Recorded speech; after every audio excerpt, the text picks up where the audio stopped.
The unexpected encounter. In the year 2135, the surface of Mars was a harsh, unforgiving landscape. The red soil stretched endlessly, interrupted only by jagged rock formations and the occasional dust storm that whipped across the barren terrain.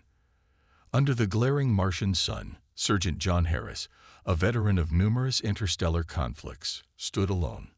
His once gleaming armor, now dusty and scorched, was a testament to the fierce battles he had endured.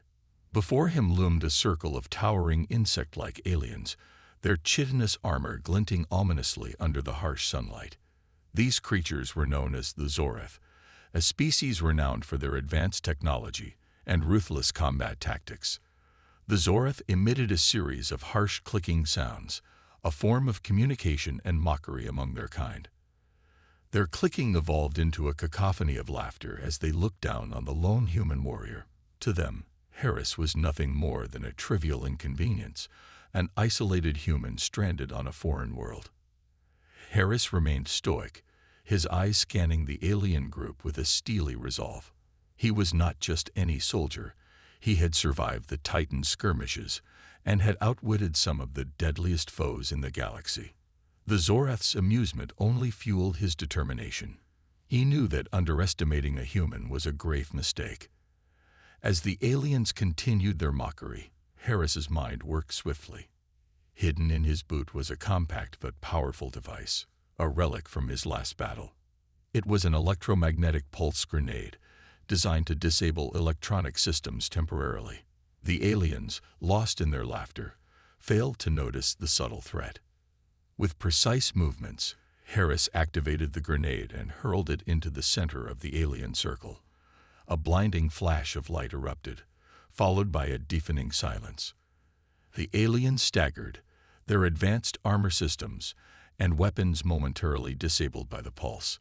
Seizing the opportunity, Harris sprinted toward a nearby rock formation, using the rugged Martian terrain to his advantage. His goal was not to fight directly, but to survive and find a way off Mars. As he maneuvered through the rocks, Harris recalled his training. He knew that in conflicts with advanced alien species, brains often triumphed over brawn. Each step he took was calculated, designed to lead the disoriented aliens into a labyrinth of rocks and cliffs. The Zoreth recovered quickly, their systems rebooting and their pursuit of Harris swift and coordinated. Yet, Harris remained 2 steps ahead, his intimate knowledge of Martian geography guiding him. Finally, he reached a narrow canyon with steep walls. As the aliens funneled in after him, Harris triggered a seismic charge he had planted earlier. The canyon walls shook violently, raining down rocks and debris, and effectively blocking the entrance. The Zoreth were trapped. With the aliens momentarily out of his way, Harris assessed his situation. He knew they wouldn't be trapped for long. Their technology was far superior to anything humanity had encountered. He had to put as much distance between himself and the canyon as possible. His mind raced with plans and possibilities. He needed to find a way back to the human colonies to warn them of this new threat. In the distance, partially buried in the Martian soil, Harris spotted the wreckage of an old Earth research vessel. It was a long shot, but if he could salvage some parts, he might be able to send a distress signal back to Earth.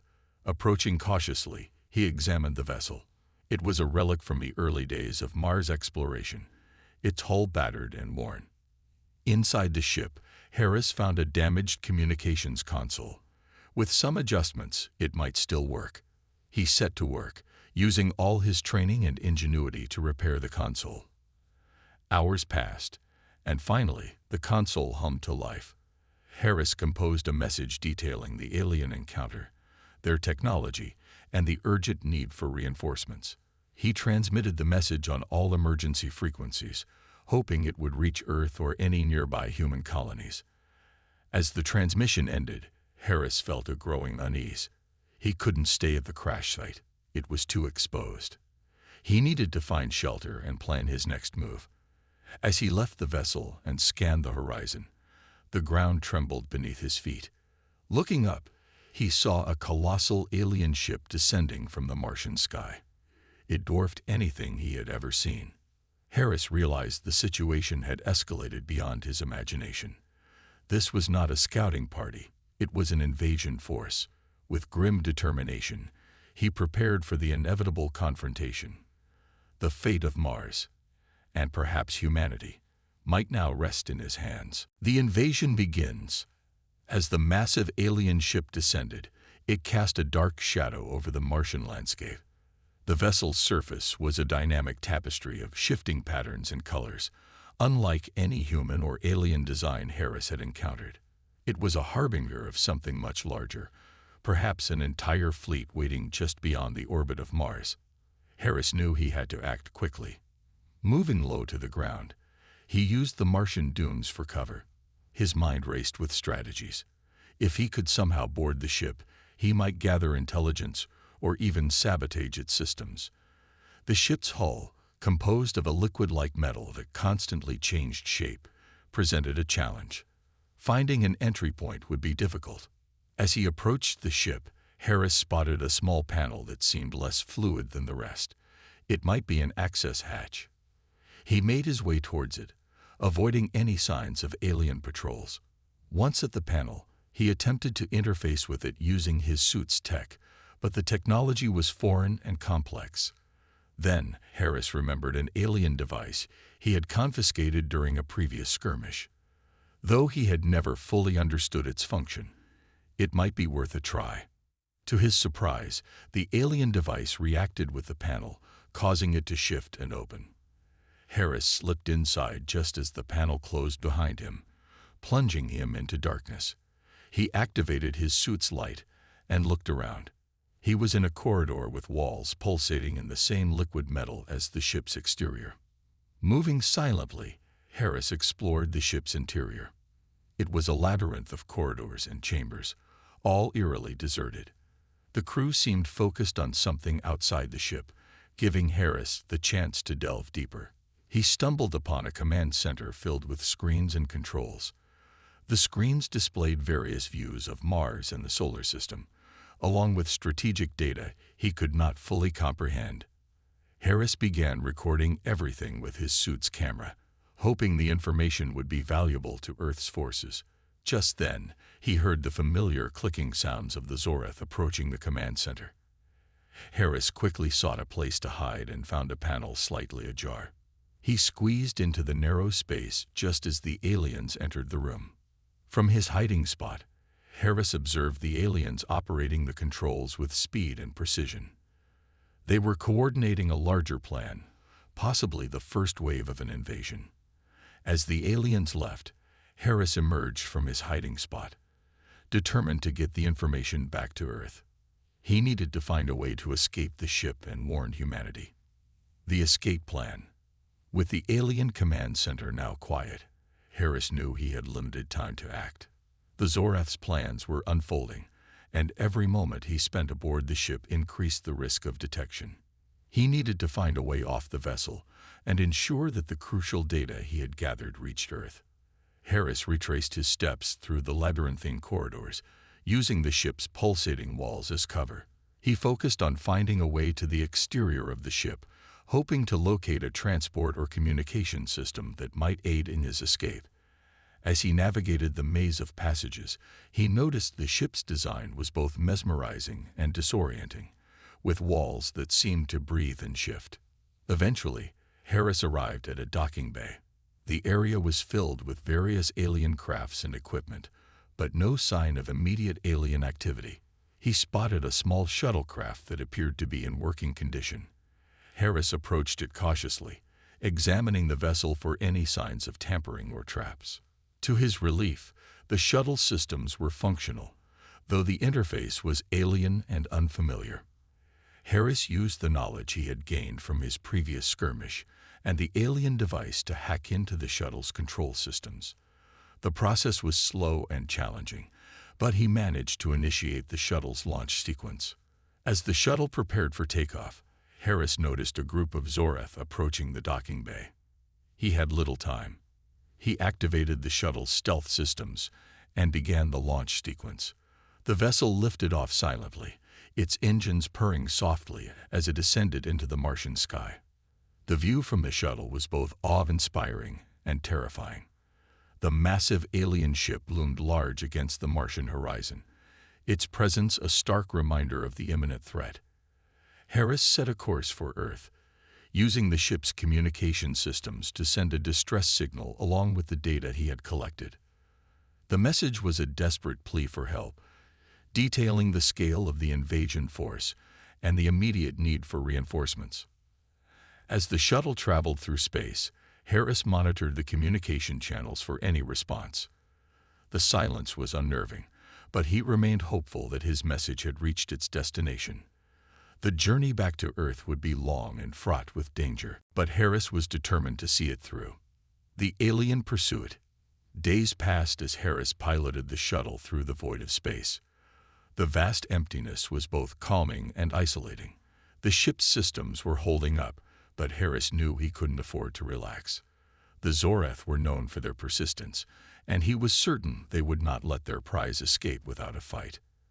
As he approached Earth's orbit, Harris detected multiple alien ships on his sensors. It seemed the Zorath had not only detected his escape, but had also sent reinforcements to intercept him. The situation was dire. He had to think quickly if he wanted to make it back to Earth. Harris maneuvered the shuttle with expert precision, using the ship's stealth capabilities to avoid detection. He employed evasive tactics, weaving through asteroids and debris fields to create confusion. The Zorath ships followed, their movements coordinated and relentless. Despite his efforts, one of the alien vessels managed to lock onto his shuttle. A series of energy beams struck the shuttle, causing alarms to blare. Harris fought to maintain control, his hands flying over the controls as he engaged the shuttle's defensive systems. The ship's shields flared brightly as they absorbed the energy attacks. Desperation fueled Harris's actions. He activated a series of countermeasures, deploying decoys and jamming signals to disrupt the Zorath's targeting systems. The maneuver bought him some time, but he knew he couldn't keep this up indefinitely. He needed to reach Earth and deliver the data. As the shuttle approached Earth's atmosphere, Harris engaged the ship's thrusters, making a controlled descent. He knew the Zorath would not be far behind, and he had to land quickly. The shuttle's descent was turbulent, with the atmosphere causing intense friction and heat. Harris guided the vessel toward a remote military outpost, hoping it would provide the assistance he needed. The shuttle touched down with a jarring impact, and Harris wasted no time in exiting the craft. The outpost's personnel, alerted by the distress signal, rushed to his aid. They helped him disembark and took him to a secure facility where he could deliver his report and the data he had gathered. The human response. At the secure facility, Harris debriefed the military leaders and scientists. The data he provided was invaluable, offering crucial insights into the Zorath's technology, strategies, and the scale of their invasion force. The military immediately began preparations for a counteroffensive, mobilizing fleets and coordinating with Allied forces. Harris' report galvanized Earth's forces. The Zorath invasion was a serious threat, and humanity needed to respond swiftly. Plans were set in motion to fortify defenses, strengthen interstellar communications, and launch a counterstrike against the Zorath. As the preparations unfolded, Harris was debriefed and given medical attention.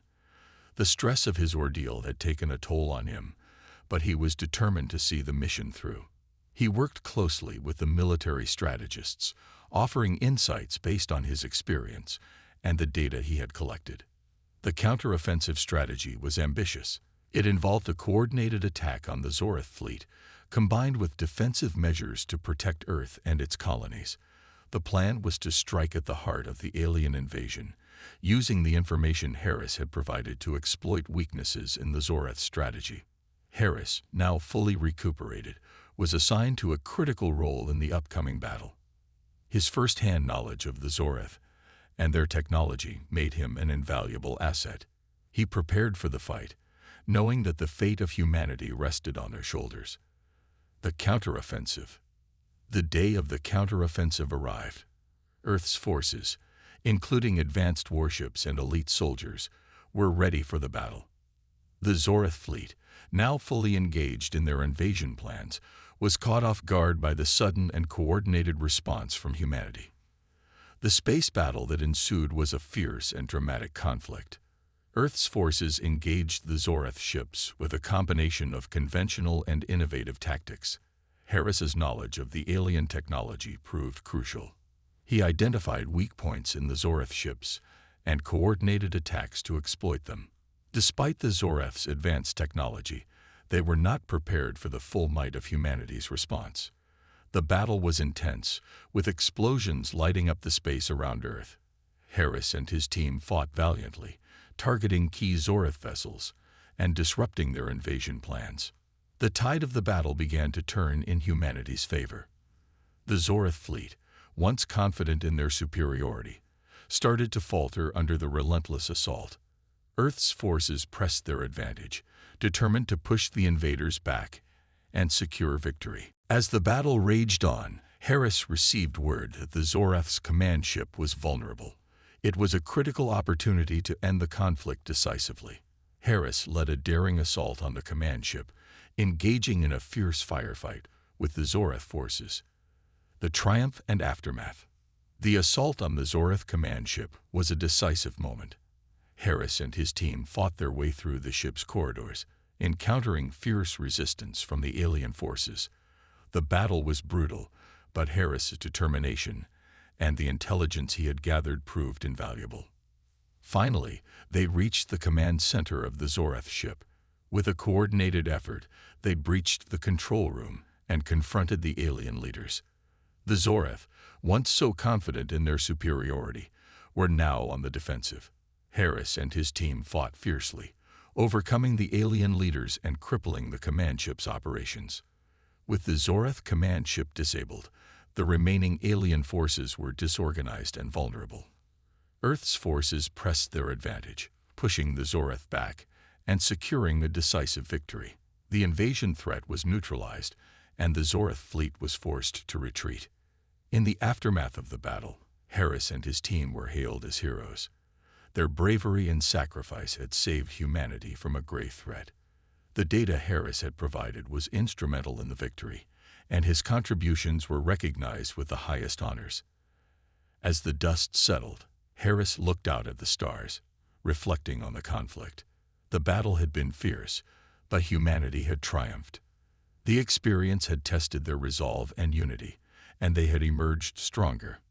Harris knew that while the threat was over for now, the universe was vast and full of challenges. Humanity had proven its strength, but the journey was far from over.